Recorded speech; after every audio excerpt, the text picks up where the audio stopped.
Call to order. Go call the meeting to order. Do you have a gavel it? We have a couple of guests from the Cub Scouts that are going to lead us in the Pledge of Allegiance. If they would come up front here.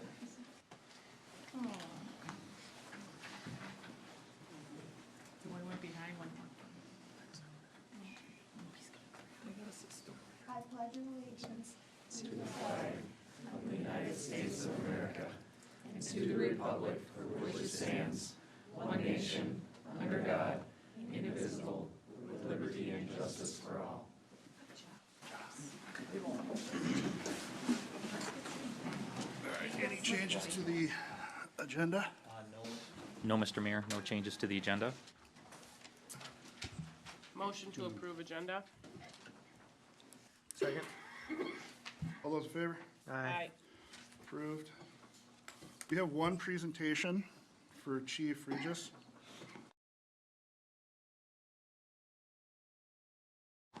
We're going to do right over there. You're up. You're up, buddy. Hobble on. Easy. That's what she said.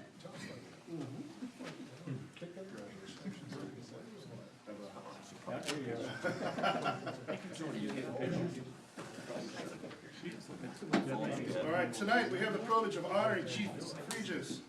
For 35 years, Chief has served as the city he grew up in as a firefighter. For 25 of those years, Chief served as a fire chief. During that time, the community and the department experienced tremendous change. As chief, Todd had a commitment and a vision for the future of the department. One of his greatest accomplishments has been his forward-thinking leadership. He recognized the importance of advancing the department and ensuring that it could meet the needs of the community. This vision for the department wasn't just about resources or capabilities. It was also about the people. As a leader, he encouraged growth, knowledge, and professionalism. At his last meeting, he said, "I hope you all learned something from me." Tonight, we celebrate not only 35 years of service, but also a deep pride and purpose with what you've served. You've left a lasting mark on the fire department, the people who served in it, and the community you've protected. Your leadership, dedication, and vision have set a standard that will inspire us for years to come. On behalf of the city of Elko New Market, thank you for your service. We wish you the very best in the next chapter of your journey.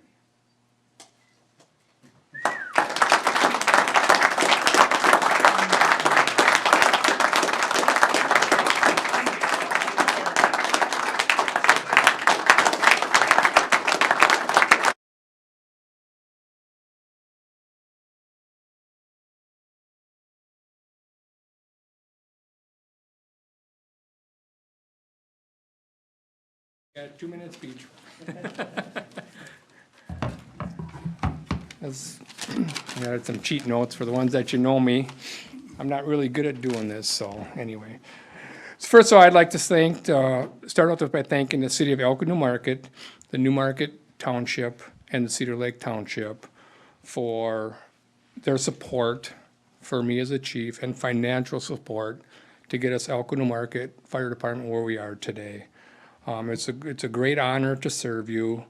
And what else can I say? I also want to thank the firemen and firewomen that I have worked with through the years. It was my honor to work with them. As I've always said, it takes a team.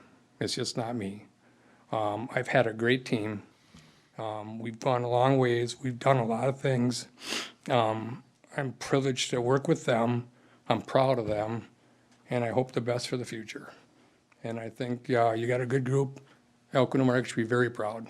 New Market Fire Department has gone a long ways from the beginning to where we are today. So, thank you.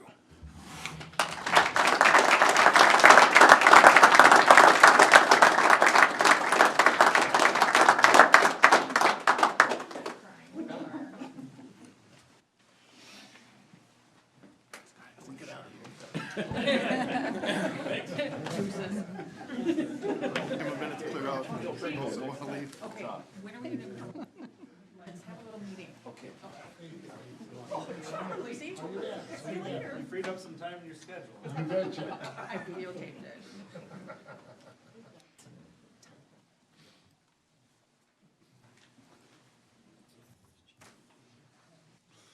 All right, at this point, we'll open up the meeting for public comment. Does anybody have anything they'd like to speak about not on the agenda?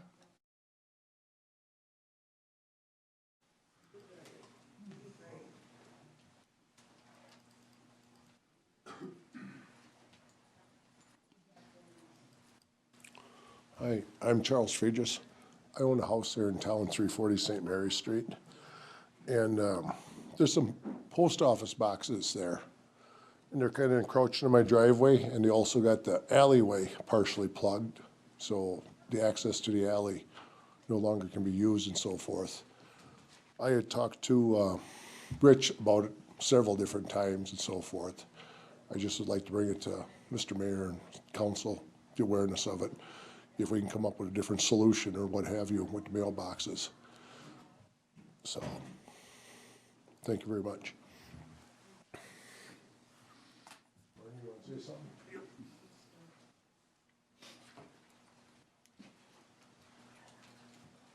My name is Martin Sawyer. I live on 230 William Street in Newmarket. From where the mailboxes too, they're but right up to my driveway, and they can't get through. They have to use my driveway to get through. Last fall, I was here at the meeting too about it. I was wondering if we could do something with that. It's a kind of a private driveway, you know. I just Like have moved down a hair? Is that what you're asking? yeah, maybe move them all out or some of them out. There really ain't room for them. Yeah. They block the alleys, what the problem is, and on the private property side, there's only about maybe 5 feet to work with. Then there's a curb that goes right between it from the driveway. It's gonna be, you can't even go drive down there hardly at all. You have to use my driveway to get onto the main road. Thank you.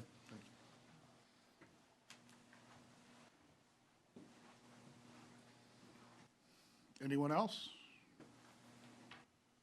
All right.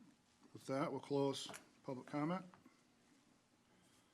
Move on to consent agenda.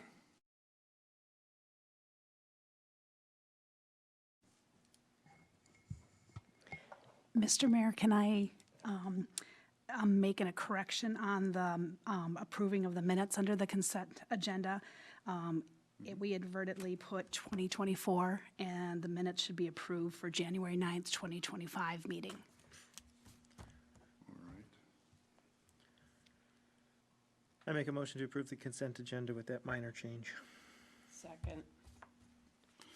All in favor? Aye.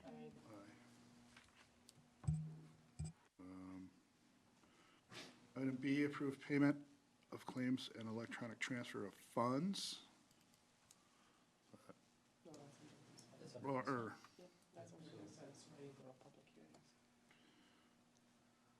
go to public hearings. Yep, and there is none. So we're done with consent agenda. Oh, we already because moved- oh. approved that, yep, so Okay. now you go, yep. All right, any, open for public hearings? None? Close it. General business?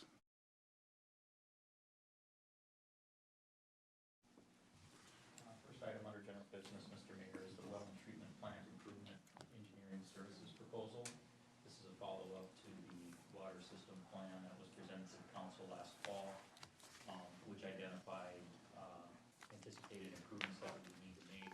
The council had basically accepted that and directed staff and consultants to use that as the assumptions moving forward for future action items, and this would be the first of those. And Rich will give a quick presentation tonight on the topic. With your consent, if you'd rather jump to the business, we can do that too, but I thought it might be good for the two new members to catch you up a little bit, and for the existing members, a refresher on why we're doing this. I have also Jacob Humberg from our firm. He'll be doing the actual work, and he'll have a few remarks about the proposal itself. I'm going to talk more about why we're doing this, why it's important.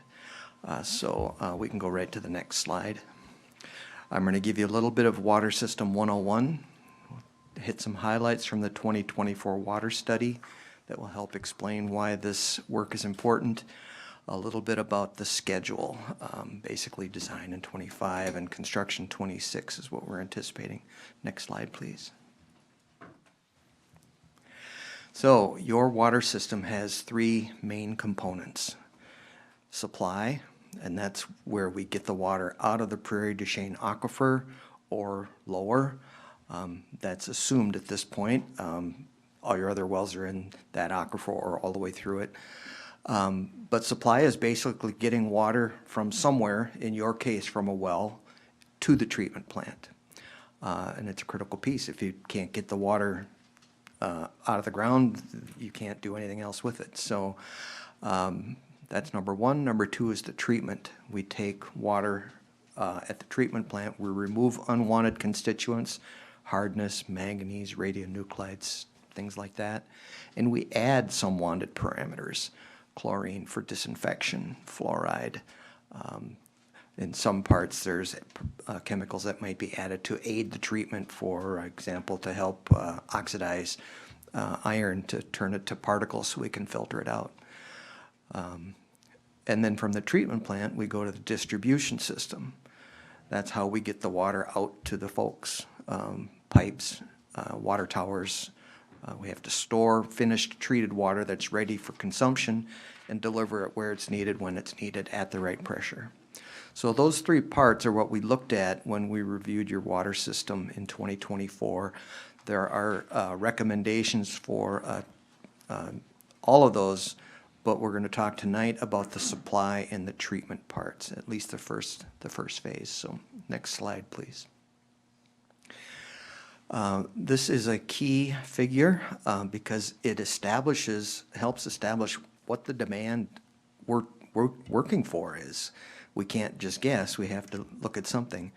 So the red dots on the far right represent population projections provided to the city by the Met Council. We use those population projections for all of your different activities that require population projections, so that there's consistency between the water system, the transportation system, your land use plan, that type of thing. The blue line on the left is your historical population. We got that from staff and plotted it. And the closely spaced red lines are kind of a makeup, because if you take that blue line and just project it at the same slope, you're going to come in quite a bit lower than those Met Council projections. So they are anticipating more higher growth, rapid growth than the historical trends would indicate. Although if you look at the way far left, there was a pretty steep blue line at one point back in 2005 as well. So your city is certainly capable of taking off at a more rapid growth rate. So those red dots are just kind of a transition between the two known data points. Can I ask a quick question? Sure. And I don't mean to be flippant or whatever about this, but how accurate are the Met Council projections? Have no typically? idea. I mean, based on previous Met Council projections of where, again, so many variables, recession, bubble bursting, economic blah, blah, Yeah. blah. But, I mean, You want to take a swing at that? I'm just curious, are they even close to accurate? I guess is my cynical way of looking at it. So for planning purposes, it gives the demand is relative to a population. The timing of when we reach there is going to move around.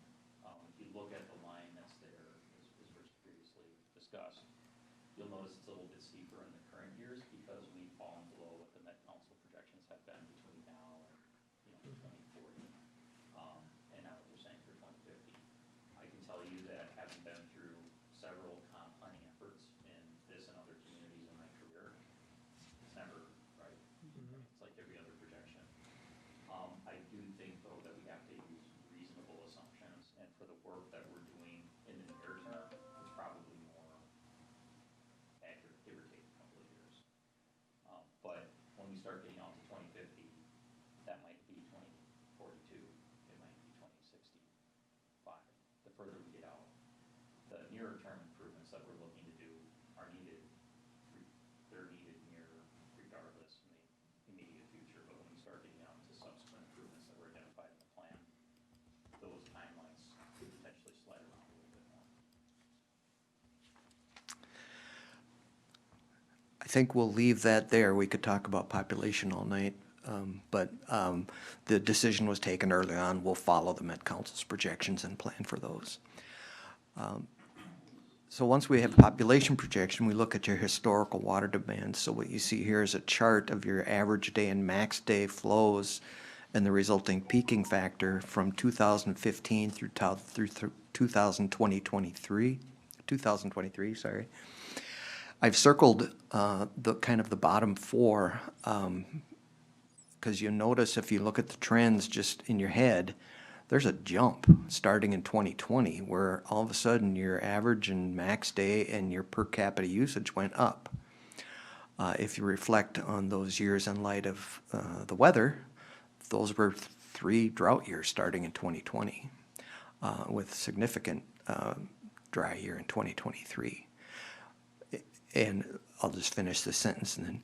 So what that has done is driven up your per capita usage, which in turn drives up that 10-year average. That 65.1 number gets applied to your population projection. So it's also a key figure.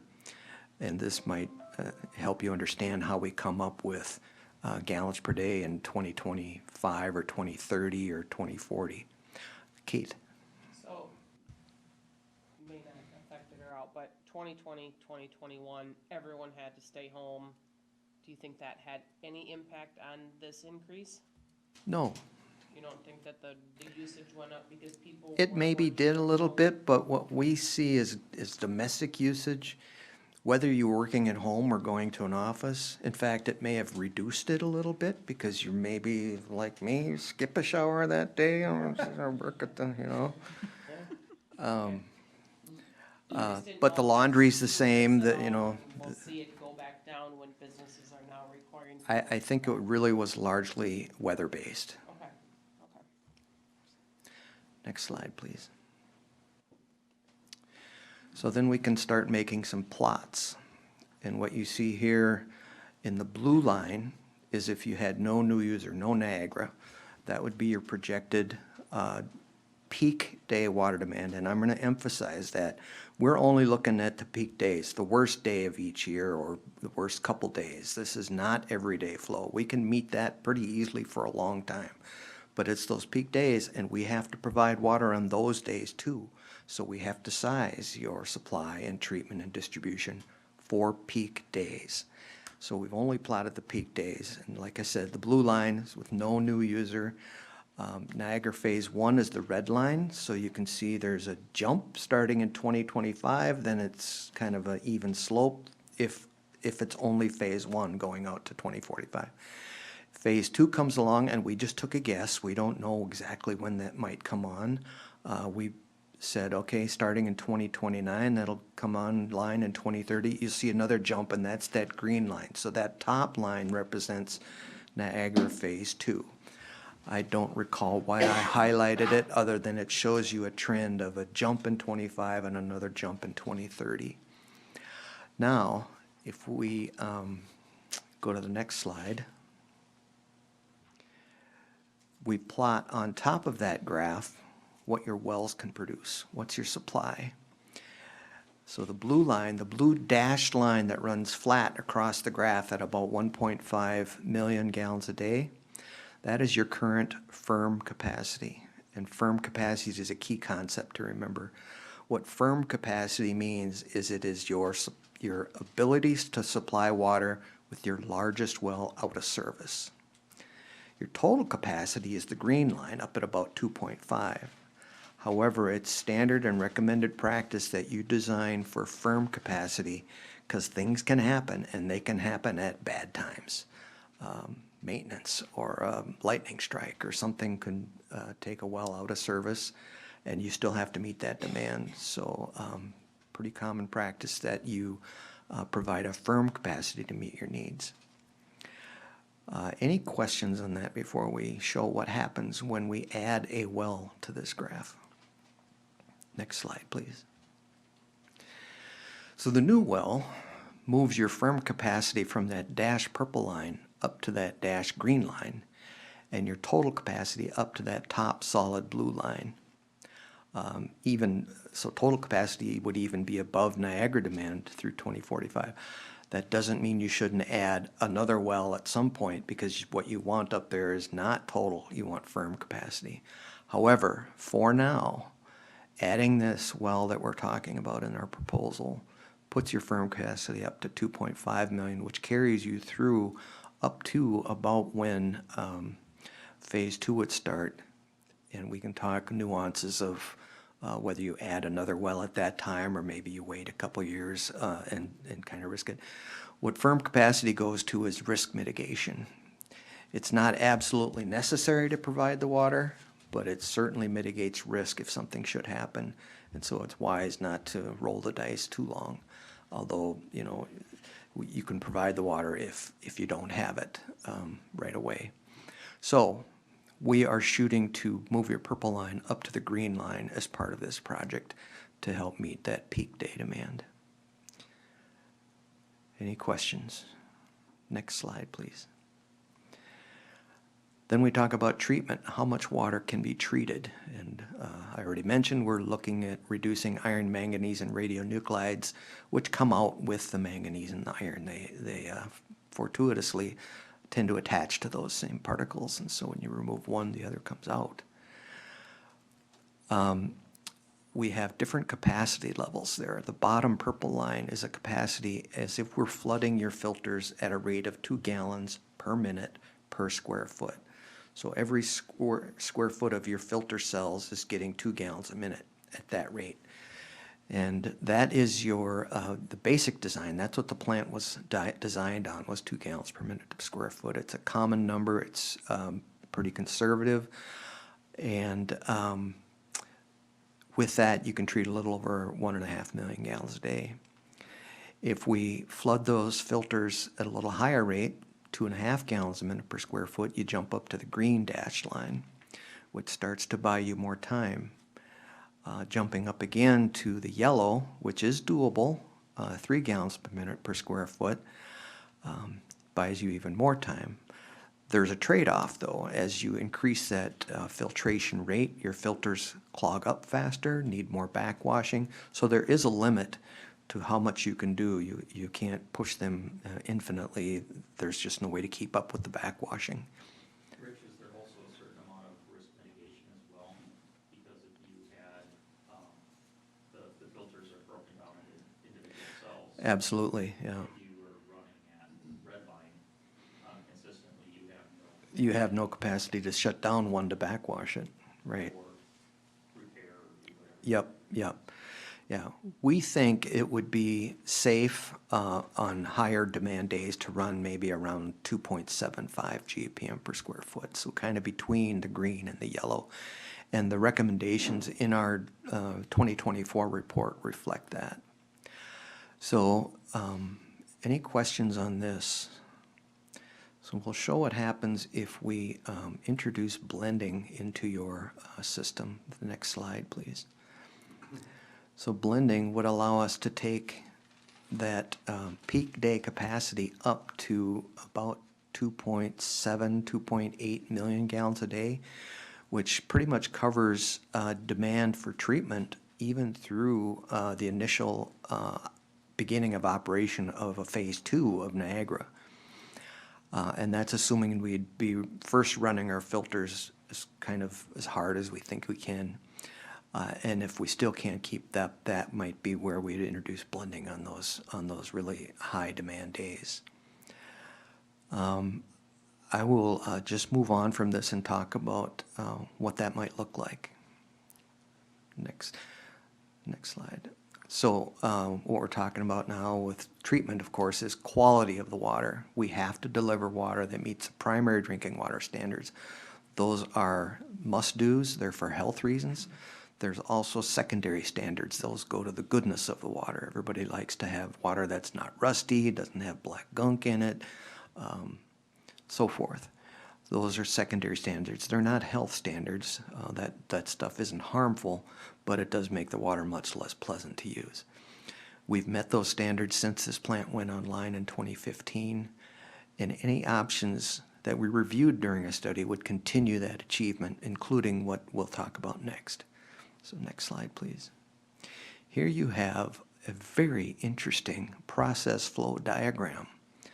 And you don't need to see all the detail, but this basically lays out in a graphical form how your plant works. And I'm just going to walk you through kind of by areas. If you look in the upper left corner, that's where the water comes into the plant from the wells. The first thing it does as you move to the right is it goes through an aerator. We can also bypass that aerator, and what we're trying to do is turn the iron into rust by exposing it to oxygen. So that aerator is just like the aerator you might use to keep your minnows alive. It introduces bubbles and stirring of the water to add oxygen. From the aerator, it flows down a single line straight down. Maybe you can trace it with your mouse over to the right. Over to the right, go up to the aerator. It's that box of, no, left. We'll get you there.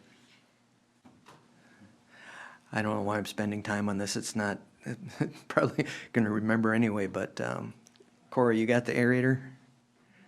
It's a single square box in the kind of the upper left. Yep, it's just a small, so it's gonna come there. Then it goes down and goes into a detention tank. The detention tank is a long tank with dividers in it, so that water has to flow back and forth around. We're just giving that water time to interact with the oxygen we just added to it, or chemical, if we choose to do that, or both. And it comes out of the detention tank.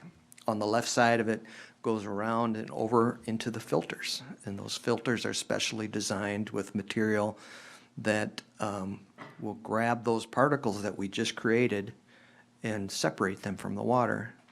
So the filters are over on the right-hand side, kind of just above the middle. Comes out of the filters and goes to a, well, there's two things that happen out of the filters. The clean water that we filtered the stuff out, that goes into the clear well, basically your reservoir, and it's ready to be pumped out into the system. The dirty water that we backwash out of the filters periodically goes to a reclaim tank where we do further settling. We can salvage some of that water and run it back through the plant so that we don't have to waste all of that backwater. So that's a conservation measure right there to reduce the amount of water we use. So once it's in the clear well, we've added some chemical, the disinfection, the fluoride. I think that's probably it here, but and it gets pumped out to the system, fills the towers, and is supplied to the users. The red line you see is how the blending would work. So blending would come from one of the wells, possibly the new well. We haven't made that final decision yet. It bypasses the aeration, the detention, and the filters, and gets mixed with that filtered water prior to adding chemicals and going into the clear well. So it's fully mixed. It's not like we're putting untreated water out into the distribution system. It's all being mixed into the clear well for use. So that's why we call it blended. Next slide, please. So will the blended water meet standards? Our discussions up till now have considered that we would treat the water out of Elko Well 2, Elko Well 3, and Elko Well 4, all your existing wells. And that when we needed to, we would also take partial water from Elko Well 5 up to the maximum filter capacity. If that still wasn't giving us the water that we needed for that day, we could divert a second part of the water from the new well up to 20% of the total around the filters to the clear well for mixing and final treatment. And there's a mathematical example, and I just picked manganese. So if we have 80% of your water, now follow these numbers, very important. 80% of your water, that's 0.8 times 3 milligrams per liter that's the concentration after it's filtered, plus 20% of the water at 0.1 milligrams per liter, that's the raw water concentration, you get 0.044 milligrams per liter of the blended water. The Department of Health secondary standard for manganese is 0.05 milligrams per liter. So we'd still be meeting standard. And the same thing happens if you look at the other constituents. Yes?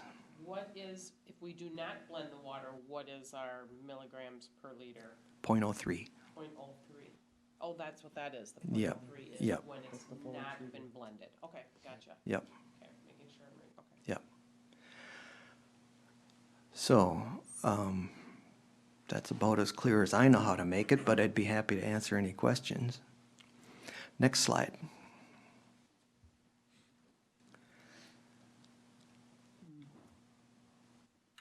Well, we're young. Thank you. So the question was, how often might blending be employed? And if you think about it, we would expect it to be very little initially, but as demand grows, it could occur more often. What we did to make a projection of this is we looked at your daily peaking factors from 2019 up through 2023. And we applied that to the years going forward, 2025, 26, along with the demand, to see how many days that would indicate would exceed what we could treat without any blending. And then we took the average of those days for each year, 25, 26, 27, 28. So you can see in 2025, we might see it 1 day. 2029, we might see it 8 days, and this is all just based on historical actual peak days. Of course, we don't know the future. It may be none, it may be more than this, but it gives you an idea based on historical peaks and Niagara Phase 1 and Phase 2, how many days we might need to employ blending to meet that demand. An important point on the bottom of this, these projections assume Niagara's peak days coincide with your peak days. That's a conservative assumption. We really have no way to know if that's true. It could be that they have a peak in May where they're ramping up production for summer sales, but your peak might not happen till August after theirs is long over. And in case these numbers would drop quite a bit. The other thing I didn't talk about here is what the blending means. If we go back, could we go back to the graph with the treatment? Another slide or two. There you go. You can treat Niagara Phase 2 with blending until projecting the year 2032. If we did not do that, you would be looking at a plant expansion or a second plant in 2027, 2028, something like that, where we start crossing that between that green line, the green dashed, and the yellow dashed. We would not be able to serve Niagara Phase 2 without either adding a plant or expanding your plant. And if you recall, I know two of you didn't see those numbers, but we're talking millions of dollars, whereas the blending improvements probably 2 or 3, 400,000, something like that. I don't remember exactly, but it's an order of magnitude smaller. So we think it makes a lot of sense to put this in place now to buy you that time to not only plan and site and see what happens with your population, but also to pay off existing debt and find the funds to afford that next major plant expansion or second plant. So it's a key thing.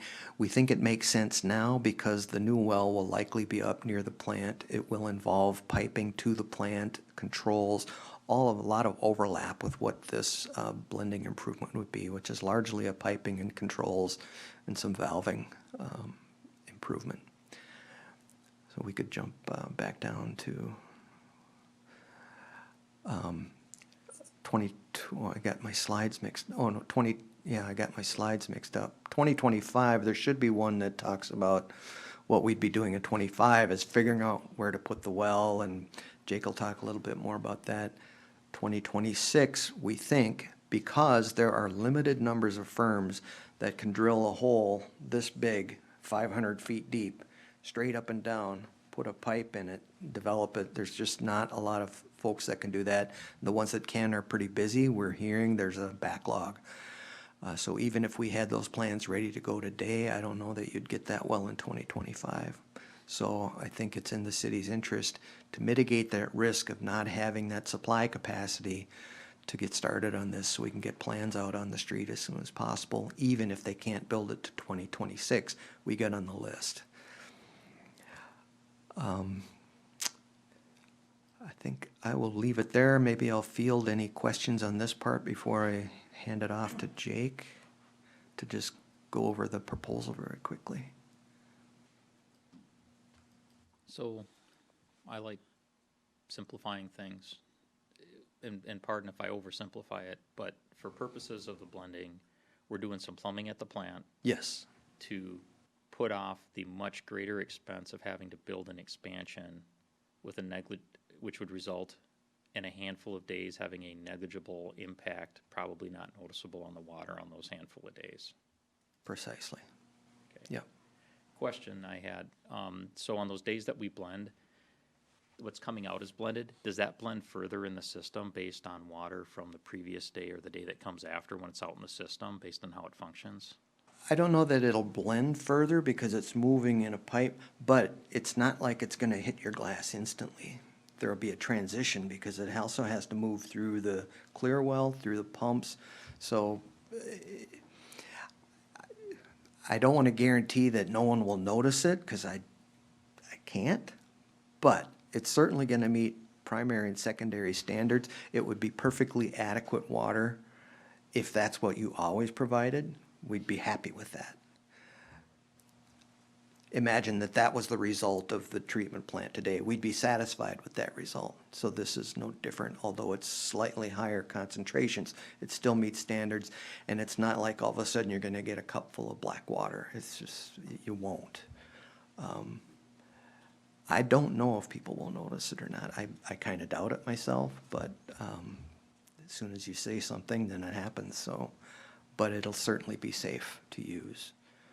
And it will be, it's not gonna be forever. It's just during those super high demand days when we have no choice.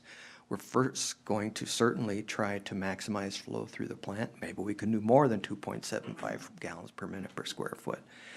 Every bit we can go up reduces the chances that we might have to do that. But it's not a bad thing, and it's not uncommon.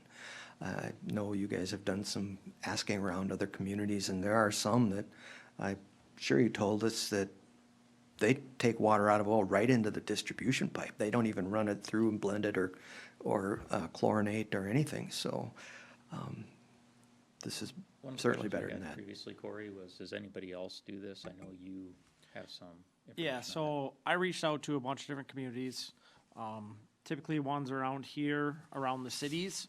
They have interconnects with other cities, so Burnsville is connected to Apple Valley and Lakeville and Savage, so all they're connected, so they don't have huge firm capacity issues because they have so many connected to each other. So they don't do a lot of blending. Lonsdale has capabilities. They have one plant that can do 1,000 gallons a minute. They have 2 wells that can do 1,000 gallons a minute. So if they ever needed to, they can bypass their plant and do 2,000 gallons a minute. They've done it a couple times for testing. Other than that, they don't typically do it because they don't need to. Blaine did it years ago when they had a bunch of growth, same type of deal. Waconia did it back in like 05, 06. They would blend the water just on peak days. I don't see, it could never happen. I mean, that's a possibility too, where we'd never have to do it. But not a ton of communities have done it because they've grown and they have interconnections with other cities. We don't. We're, because of not having that option, we have to be on the safe side. So, and just to clarify, this, what I noticed from that chart is there's how many days you want to or can blend. This seems like it also provides the council with flexibility to make decisions on timing for a plant expansion at that future point. Yeah, it Depending on- buys you several years. Yeah. But even when you get there, it's like, well, do we want to blend 3 days a year, or do we want to blend 25 days a year? I don't know that it'll be a choice. It'll be something you would need to do to meet the demand that day, which you don't know till that day.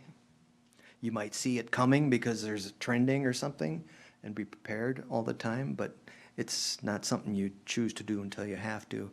And like I mentioned, I'm sure we're gonna look at other things as part of this design report and even during operations. Can you go a little higher to avoid that? But it's certainly a simple and fairly inexpensive way to buy time and make sure you're covered on those worst days.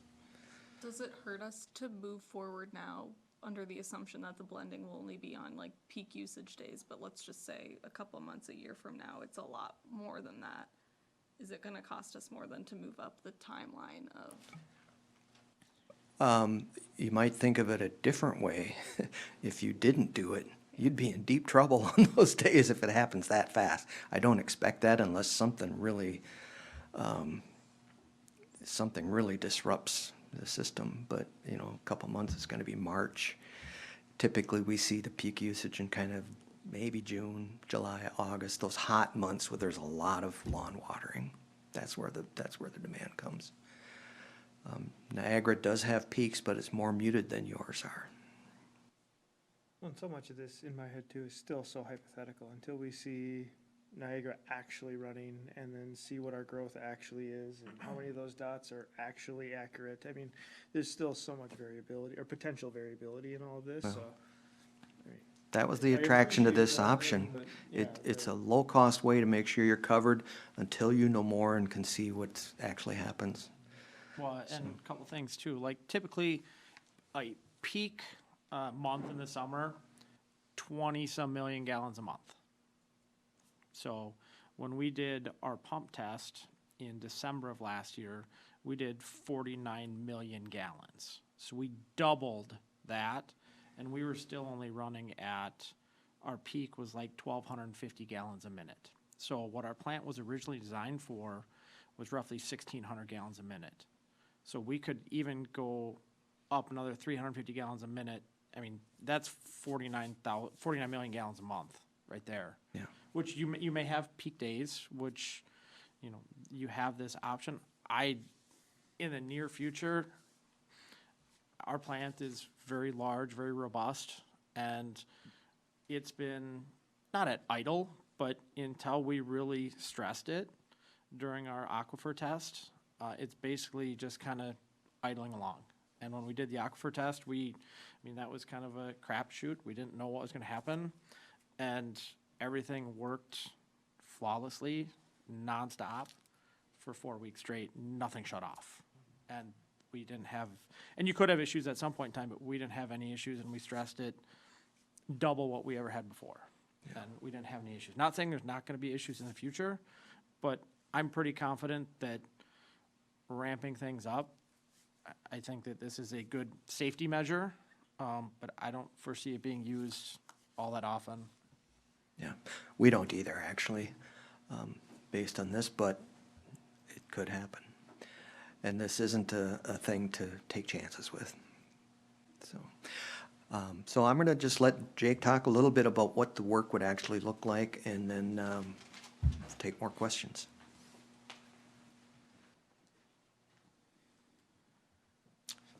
Thank you, Rich, Mr. Mayor and Council. As Rich said, I'm Jake Humberg. I'm a project manager that'll actually be managing the project we're moving forward with. I'm just going to go over, he's gone over the scope of what we're actually looking to design and construct.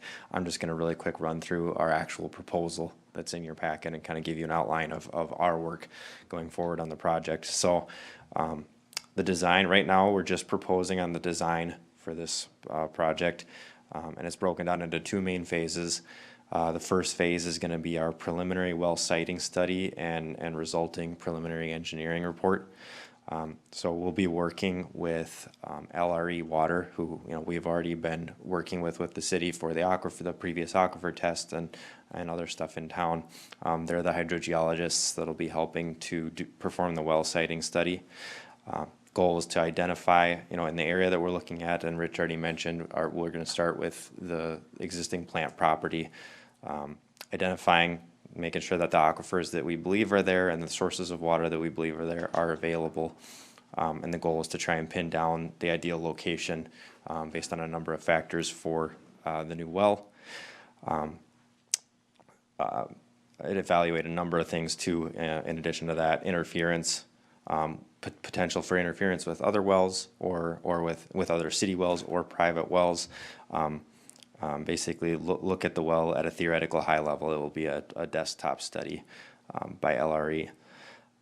The second kind of portion of that first phase is producing a preliminary engineering report, and that will include both the findings of that well siting study and our preliminary ideas for location of the well, as well as the pieces that we're looking at the treatment plant. We will be doing kind of the preliminary design or a high level design of the improvements that we're looking at for that blending option at the treatment plant, and what will be needed there. Kind of the logic behind it of which, making sure that the well that we want to split to do the blending, how are we going to get that to the plant? What piping reconfigurations are we going to have to do at the plant? How is it all going to be controlled? And then also, along with the well, both pieces actually do preliminary coordination with the Department of Health, so that we're taking care of all standards that they're going to require. Once that's done, there'll probably be some discussion in a meeting with the city, and we'll go through, if we see any major challenges. Everyone's okay though. Go through any major challenges that we see ourselves encountering with either option. If we need to discuss at that point and figure out a different way to go or a solution, that would be the time. And then we'd move into phase 2, which is the actual final design of the project. So we're talking final plans, project specifications for both the water treatment plant improvements and the new well, conducting an actual survey on the site to be able to design those. And then, moving through the well development process, the permitting for the well, the submittal of those plans to the Department of Health for certification by the Department of Health, and then obviously finally helping to advertise, bid the project, and award the project to a contractor. So again, as I mentioned, this proposal only encompasses the design portion. So through what I just mentioned, our estimated fee for this is $152,000. This would be billed as a not to exceed, so it will be billed based on the actual time that we're spending on it.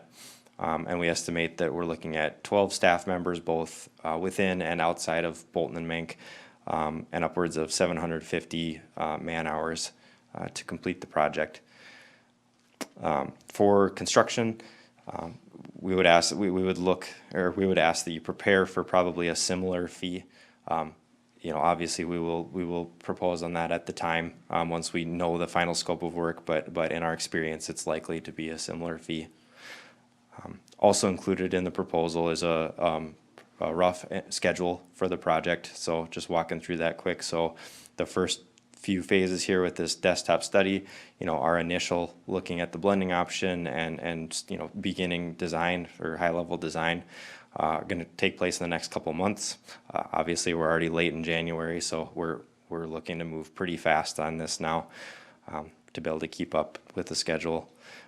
Come spring and warmer weather, we'll be doing the on-site survey, and any geotech investigation, soil borings or similar that might be needed once we know where stuff is going and have a good idea of that. And then finally, completion of final plans, as I mentioned, and submittal of those to the Minnesota Department of Health for their certification, and then bidding the project in late summer or fall of 2025, with the eye on constructing it in 2026. As Rich already mentioned, right now, what we're hearing out there from well drillers, they are extremely busy. So that's part of why we like to move forward as quickly as possible, because that's likely going to be one of the timeline holdups or one of the defining factors of how quickly the work could be complete is getting a well driller on board and getting on their schedule and being able to get that done. With that, that's pretty much the summary of the proposal. I'll take any questions at the time. You have one first? I was just gonna talk about the financial aspects whenever you guys are ready. Oh, I was just gonna ask a financial question, so maybe you can go first and mine might get answered. So, one, the cost of the project is worked into our financial models for the utility funds, based on the estimates that were provided in the water system study. So our current rate structure, our current projections in the model already incorporated. So this is not unexpected from and accounted for from a financial standpoint. This project and the scope, given the dollars that we're talking about, we would be financing it. However, we don't wanna go out and issue debt and pay interest on that debt until we're spending the big money, which is the construction phase of the project. So we have the ability and would recommend that we cash flow this portion of the project. It's a soft cost. We can reimburse ourselves when we issue the debt. We probably wouldn't issue debt until after we've actually received bids for the project. We know the actual amount.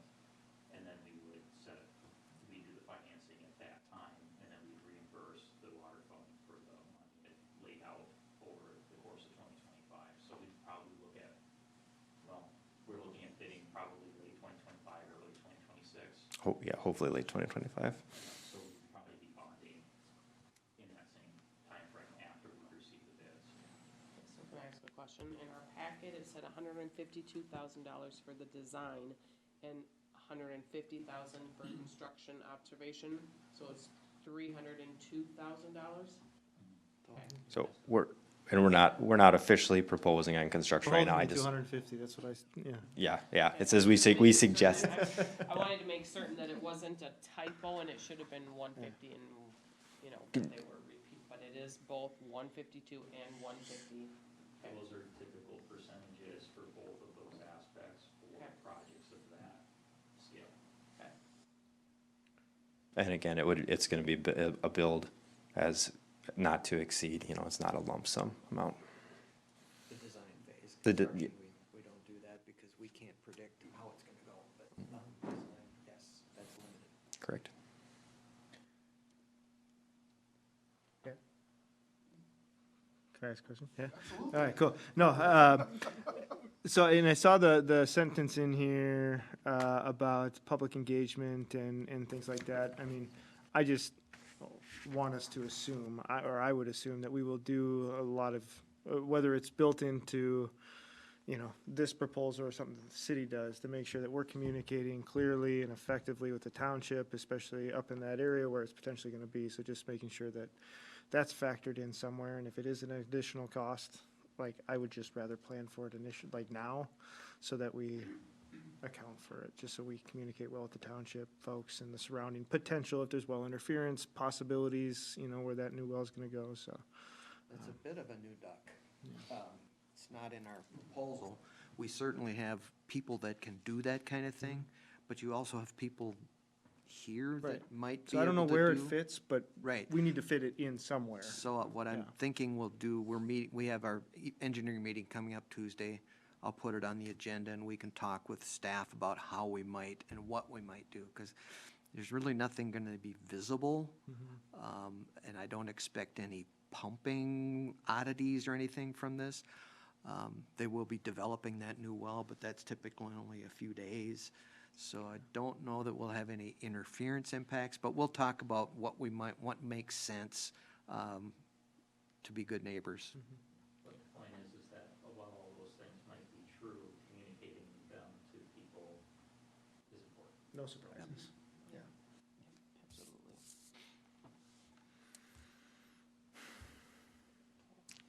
Any other questions? I think it should be a great time to get a tour set up for new council, but it's an excuse for me to get to go back and check it out again, so. I think it'd be It's a fun. remarkable place. It's so fun, yeah. So cool.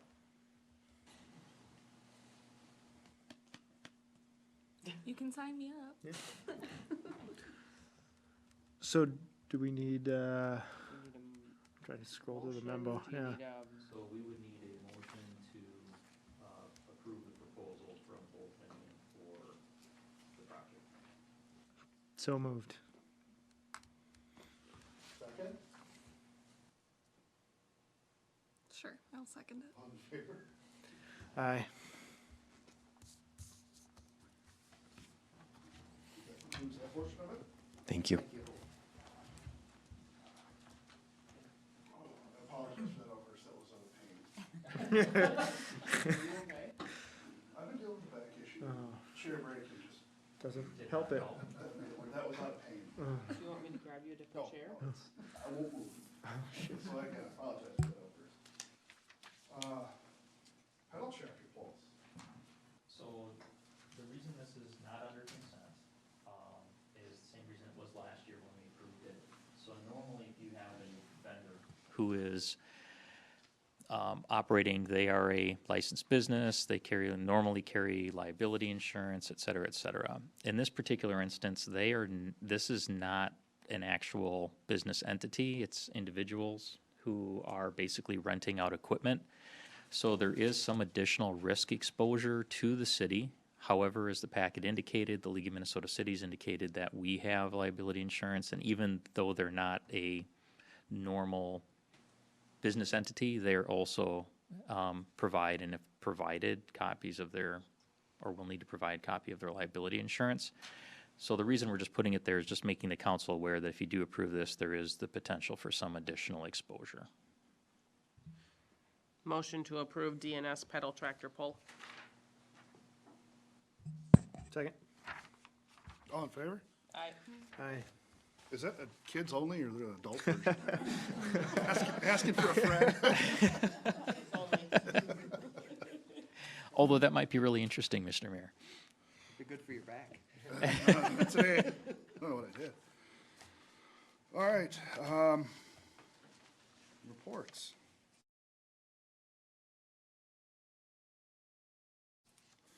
Administration, Nothing.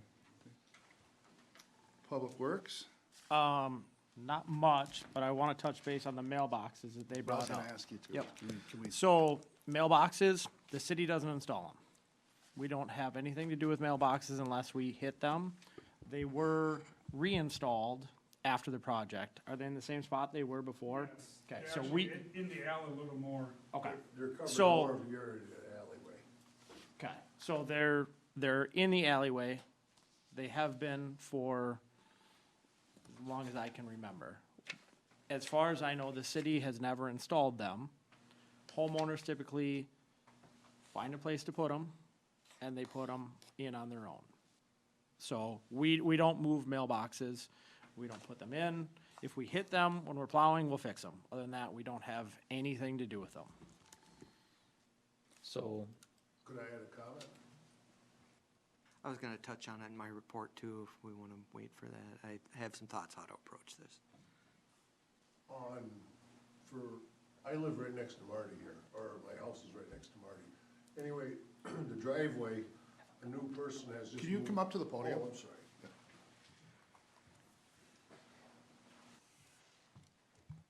Yes, Marty and I live side by side on the same block.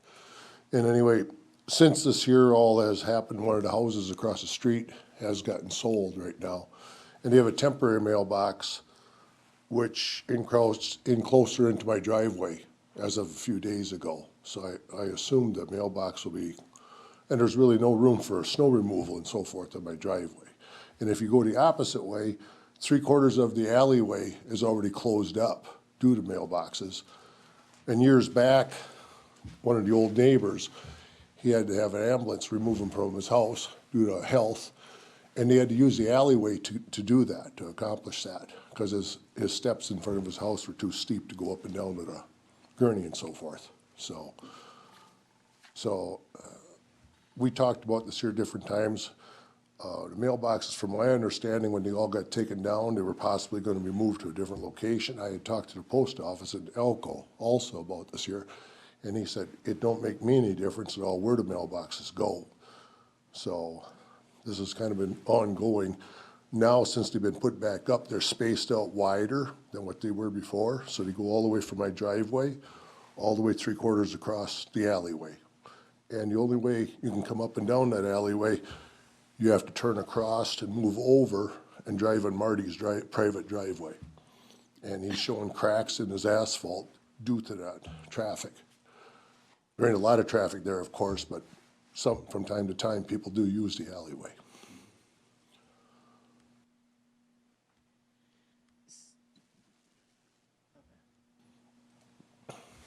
Do you have any other questions? You have some possibilities of moving it on your own, based on what Corey's saying. It ain't just, it's like, I'm not familiar with it, so it's I like, don't have anything to reference. I don't know, what, 7, 8 mailboxes possibly? It just keeps growing, is what it does. It started out one mailbox, and now it keeps growing and growing, the area. Looks like about 10 mailboxes now. It could be, And- I don't know and- the number Yeah, exactly. like I said, we don't put them in, it's a very gray area, because the post office doesn't tell you where you can put them either. They don't, I mean, they have to be in a certain area, they have to be a certain height. And I don't think it's a very gray area, but the residents are the ones who kind of, I would say, suffer from it a little bit, because they have to go somewhere. I don't care if they're moved out of the alley, but we didn't put them there, so. We just reinstalled them where the Correct. location they were previously. See, and nobody ever asked at all. I owned a house there, I'm third generation with that house, so the house has been in the family for many years. And normally those issues are between individual property owners, and the city does not get involved with the installation locations, except So- to the extent that it interferes with our maintenance of the public rights of way. I could give you a brief what I plan to do and what I promised Charlie earlier today, if that's okay. Yeah, So, first of all, as far as the project, the reconstruction project, Charlie's absolutely right. He brought this up very early, seeing this problem, and we did take a look at the idea of some sort of a gang or modernizing, like we have in new developments where they have those mounted. Multi-box. But that quickly became a problem. Who pays for them? Who maintains them? Does the city want to get into the mailbox business? Where do they go? How many do we need? That type of thing. Because of those complications and the lack of bandwidth to go through a mailbox decision process, we decided for this project, we're going to put things back where they were. And if there's still a mailbox issue later, we'll take it up again. So that's what we did. Now we can quibble, we may have missed the mark on the spacing or whatever. Basically, we had the contractor take them out and put them back up, and they made a different mounting system. They're a little wider and maybe closer to the driveways. That's all true as well. And certainly the alley is blocked. What I'd like to do is put this on our next engineering meeting agenda to talk over with staff. I think there's some broader implications that we haven't thought about, and that might be what do we really want those alleys to be? Maybe not improved, but should they be accessible? Does this lead to some new policies that we might want to think? And I'm not advocating up or down anything, but I think there's some unintended consequences that can happen by just going and jerking them out and putting them somewhere else, besides it not being even our issue. But we can have a part in resolving it. And Josh and I are looking at the street view right now.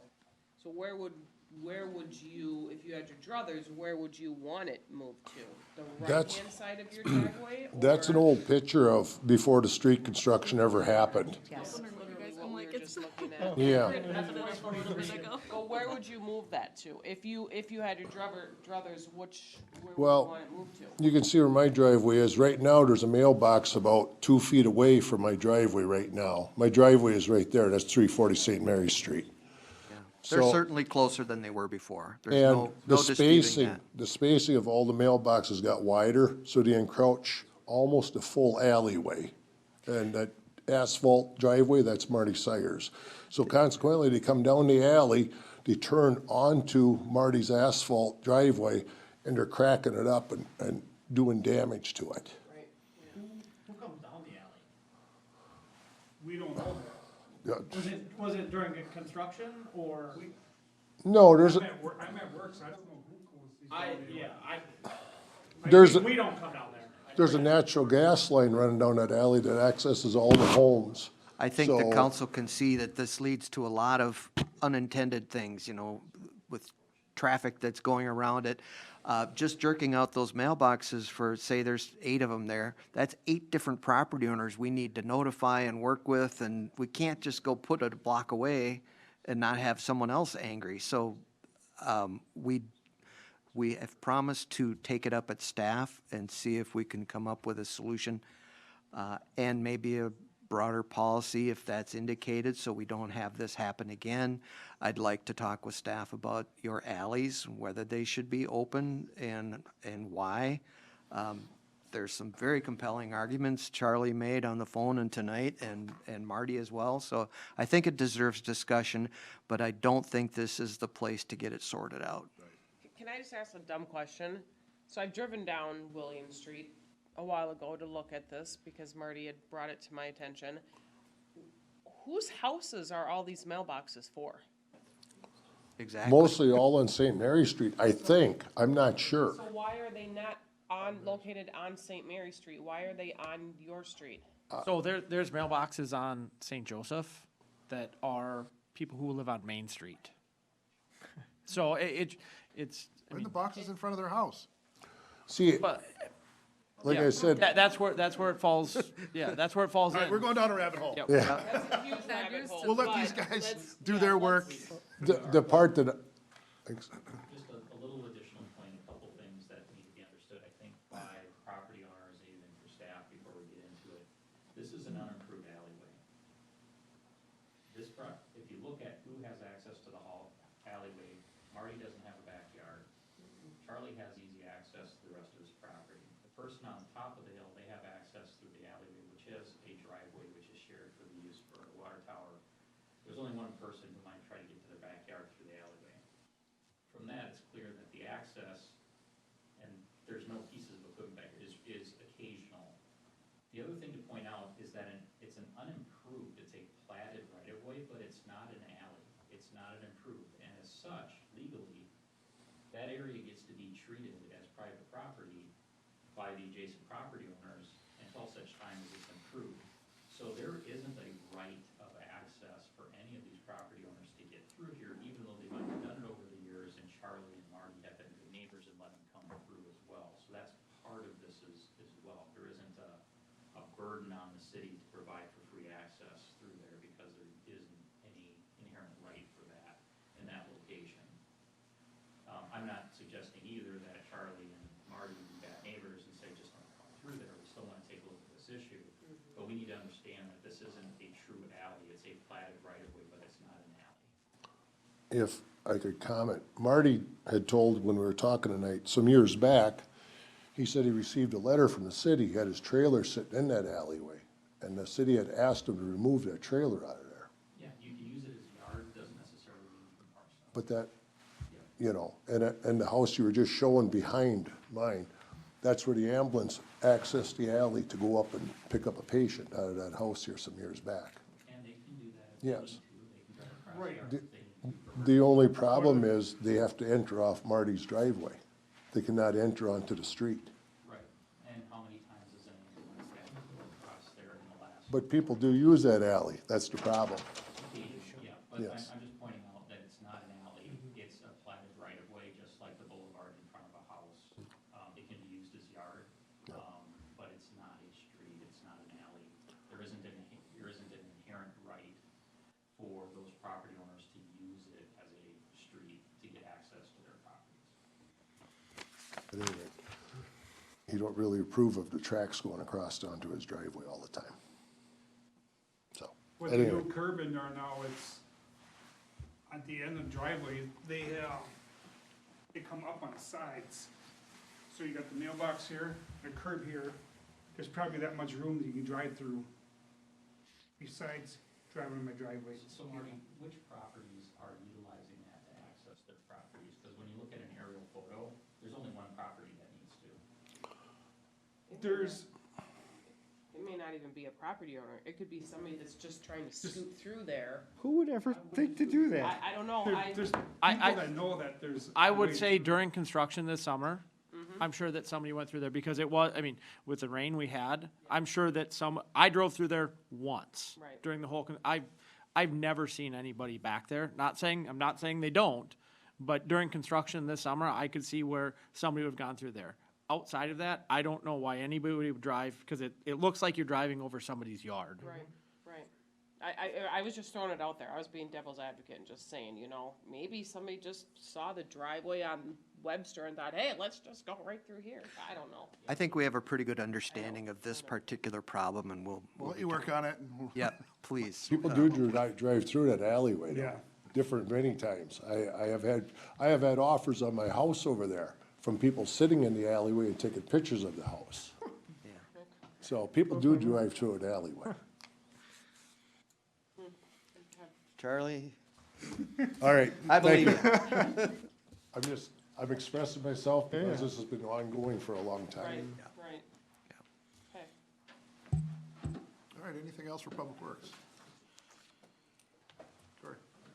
Is there, Nope, is there go ahead. a way to figure out why the mailboxes for St. Mary's Street are on William Street?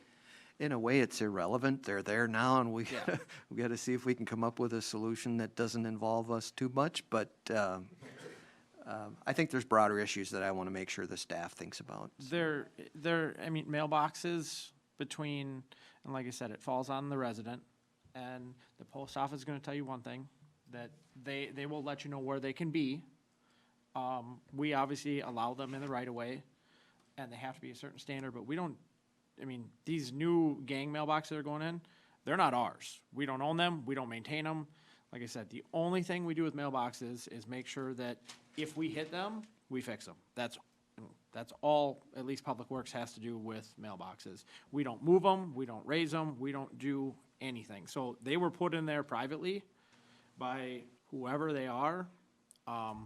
We have a lot, even down St. Joseph, there's 8 of them down there, and they're all kind of hodged together. And we had an issue this winter with them because one was too low, and postmaster said they wouldn't deliver it. So then we get the call, and we had nothing to do with it. So, I understand the frustration, but not something we touched. There's a gap that needs to be worked on, so.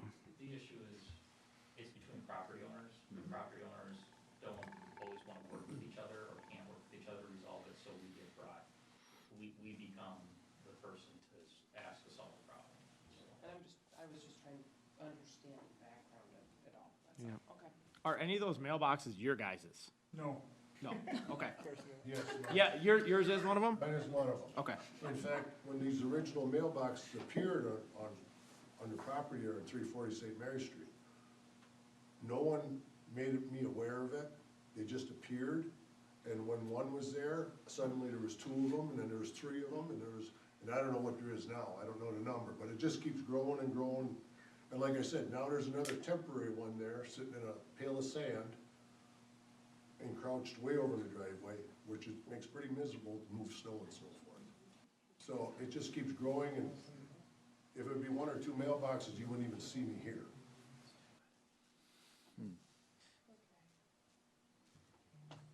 And if I drive around town, this is the only driveway in the whole old part of town that mailboxes have encroached that close to driveways.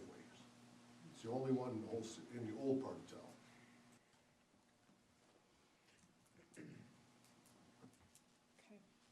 All right, I'll be interested to see what you come up with. yes.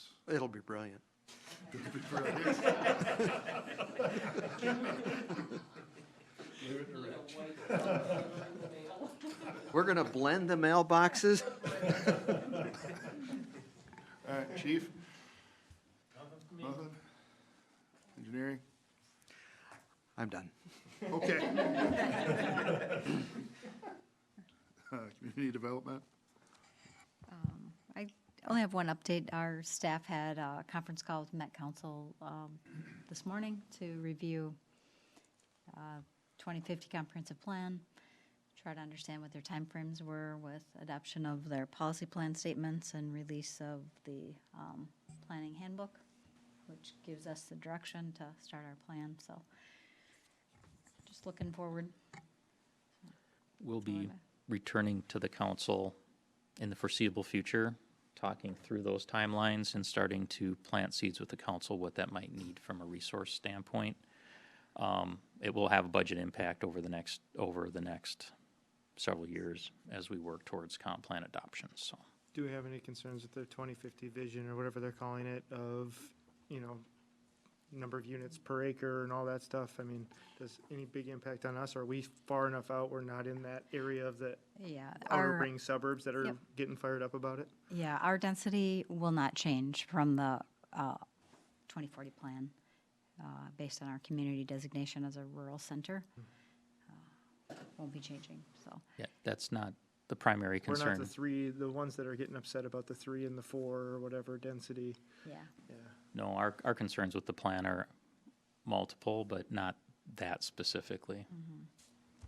Yeah, and we really have to wait until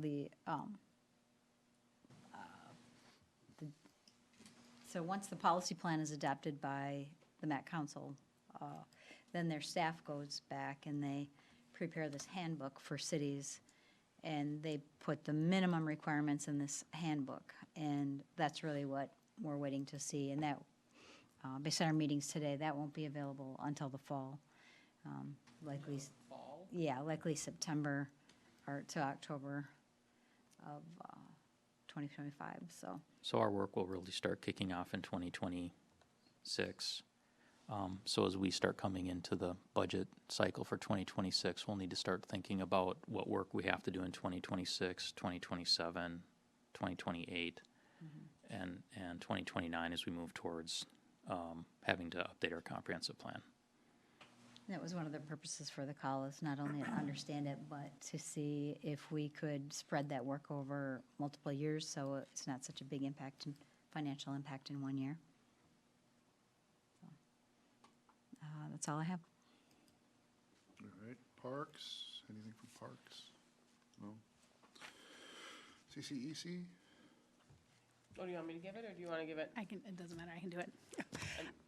We elected officers at our meeting on Tuesday, confirmed event dates for the year, discussed budget, and talked egg hunt plans. The minutes will be in the next packet for the next meeting. Okay. Scale? Right. So trying to think if we've had, if the meeting was, We had a meeting after scale, right? No. After our last council meeting? yeah, it was the I think morning so. after our last council meeting.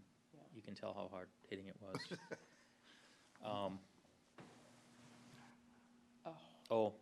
Part of the meeting, we actually had Brandon was there. It was a discussion, kind of an update on cannabis and Yes. cannabis zoning and regulations. To be blunt, it's nothing that you guys aren't already familiar with based on past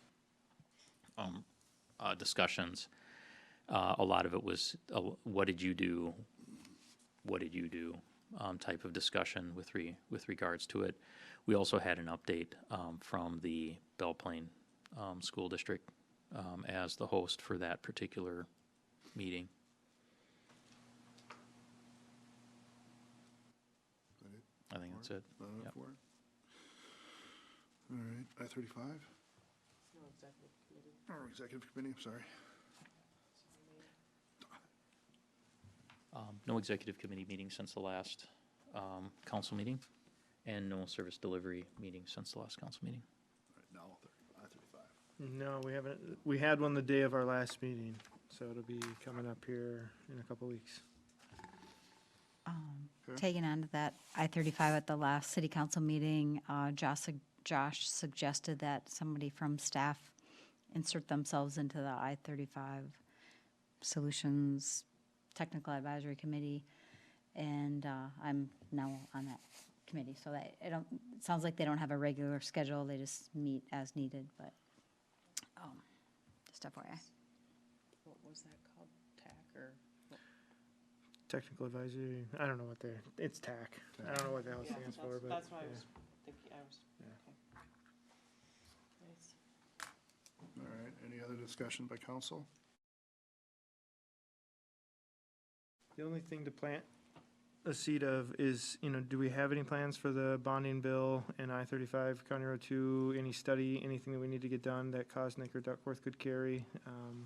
I think we'd still be looking for the previous bills, where it was looking for design dollars. I believe the total dollar amount was in 4.5 million. 4.5 I million. mean, so I don't know if that's something that you guys want to float over to Cosdick and Duckworth, or something that you want us to reach out and start It doesn't, lobbying on behalf of. it doesn't hurt to reinforce. I was unable to connect with the senator and the representative prior to the session, and I'm a little bit hesitant to bug them right at this particular moment in time, but they're fully aware of it, and it's my understanding that Representative Kosnick has indicated he intends to continue to try and move that, and Senator Duckworth will do the same on his side of the house, so. So I'm not hearing any resistance to continuing to push and nudge, because I mean, there's been 750 Senate bills dropped already, and of those, a good half of them are bonding bill asks, and I just keep watching to see if ours is gonna trickle in there, so I'm gonna, if it's okay, follow up with them to see where it's at and push it. Absolutely.